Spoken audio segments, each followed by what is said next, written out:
Hello folks and welcome back to the Daniel Portillo Late Night Show.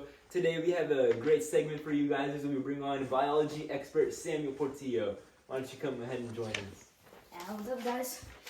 Man, let me just say it's an honor to have you on the show. Can you kind of just break down what you're going to be talking about today? Yeah, we're going to be talking about meiosis. Meiosis, what's that? Tell us more. Meiosis is actually the process of producing sex cells, like sperm cells and egg cells. And it halves the number of chromosomes so that when fertilization happens, the number of chromosomes stays correct for each species. Okay. So why is it important that our bodies have this number of chromosomes? Yeah, well, if your chromosomes didn't get reduced, the number would double every generation.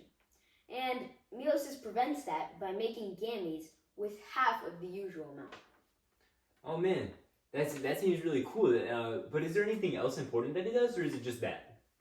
Yeah, well, meiosis also creates genetic variation, which is why all siblings don't look the same. And mixing DNA helps populations stay healthy and diverse. Oh, so I guess without meiosis, I would have your curls. Yep. So, this seems like a very complex process. How does it work? It must have multiple steps and whatnot, right? Yeah, it's actually pretty simple. It's just meiosis 1 and meiosis 2. Okay, so why don't you go ahead and tell us about meiosis 1 to start? Yeah, well, meiosis 1 starts with prophase 1, which is where the chromosomes pair up with a partner and share some pieces of DNA. That's called crossing over and creates the genetic variation. Then we go to metaphase 1, where the pairs line up in the middle. You can remember this with M for middle. Then we go to anaphase 1, where these chromosomes split apart. You can remember this with A for anaphase and apart.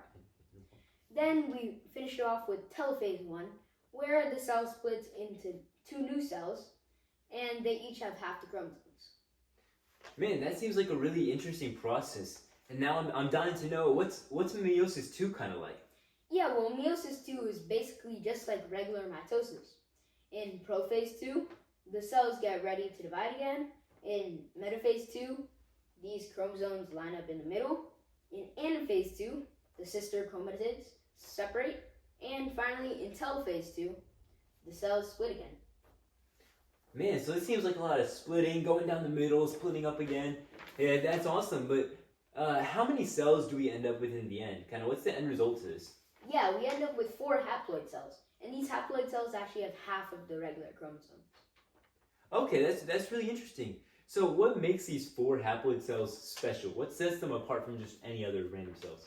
Yeah, well, I'm glad that you asked. They're all genetically different from each other due to the crossing over and how they were separated. And that diversity is super important for evolution and survival. Man, that's super cool. I know I definitely learned a lot about meiosis, and I hope the audience did too. But why should we all kind of care about this? Why should we care about meiosis? Well, without meiosis, sexual reproduction wouldn't work. And we wouldn't get the genetic variation that helps us adapt and stay healthy. Yeah, and we know how important those things like adaptation and sexual reproduction are.